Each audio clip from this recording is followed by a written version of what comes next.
Okay, Sue, we're live. So good morning, everybody. I'm actually in Totnes at the moment, and I've got Sue Webster with me. Sue, would you like to introduce yourself and what you've been involved with? I became desperately ill after being over electromagnetic fields unknowingly. You can't see them, hear them, smell them. And then when I came to Totnes, there were masks being put up all over the place. So I fought them, and we've kept 7 out so that they're not beaming in kids' windows. There are some on the edge of town we can't do much about. I have been around the masks all over the country looking at the illnesses and what's happening to people around them, and I'm horrified. And Sue, yeah, Sue's worked for Barry Trower for a number of years, haven't you, Sue? Well, yeah, unpaid work from Barry Trower. He's brilliant. Yeah.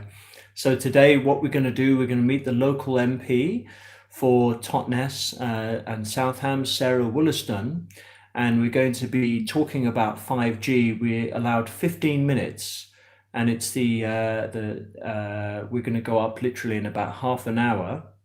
So we've made an appointment with her surgery. And I recommend people do this up and down the country, because you need to go and meet your MP, make an appointment, discuss the dangers of 5G, show them documentation. We're going to show her the YouTube clip of Senator Blumenthal when he's quizzing the wireless industry, showing that the wireless industry is saying that there's no research on the health effects. And we're also going to show a short clip showing live blood analysis and the effects of smart meters. So we're going to just show you some of the documentation we're going to be presenting to her.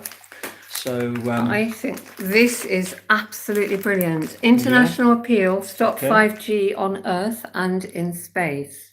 So it's a space appeal. It is absolutely brilliant. It's international and it's got all the references in it so that you can click them on the computer. It's the best thing I've ever seen. Yeah, really good document. And Then we've got call to action.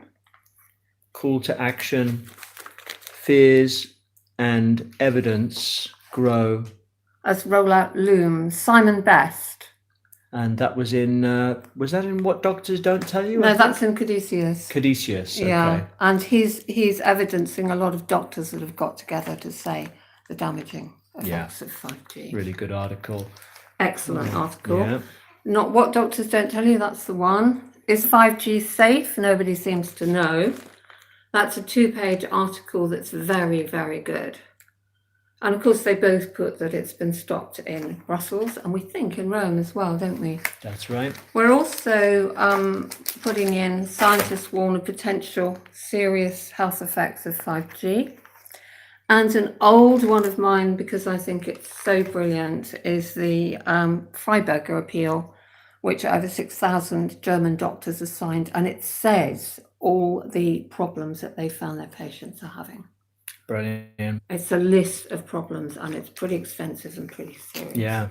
And then there's a bit about ICNIRP, because the government often uses ICNIRP, they refer to ICNIRP stating that, ICNIRP is saying it's within the standards, there's no problem, but we've actually got a part that's underlined here on the call to action Simon Best article, where it mentions about the government consider it. Her reply demonstrates the irresponsibility of the government in considering only the much criticised and discredited ICNIRP guidance. Now, ICNIRP is the International Commission on Non-Ionizing Radiation.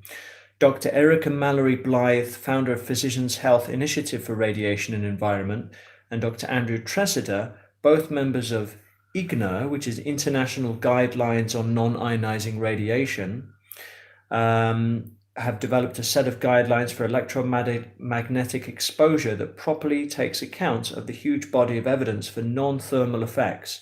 And of course, as we know, ICNIRP does not cover the thermal effects.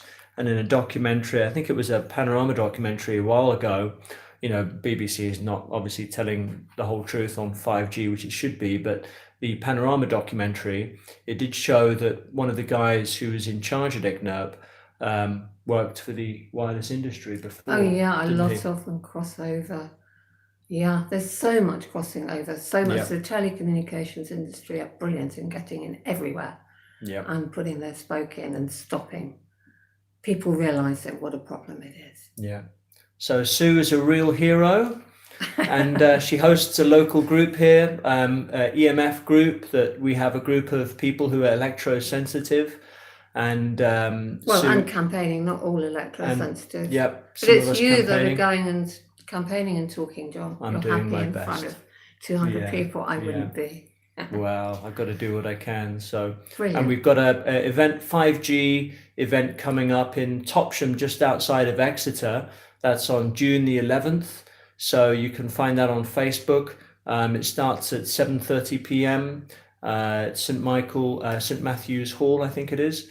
So just contact me through it'll be on my 5gawareness.com website, and then we've got one coming up in Hereford on the 14th of June. So one on the 11th of June, one on the 14th of June. They're both on the events page of the 5gawareness.com site. So Great. Thank you, Sue. Keep in touch. Thank you. Take Bye. care. All right, bye. Bye. Just going to find out how That's all right. to stop this. Hold on a second.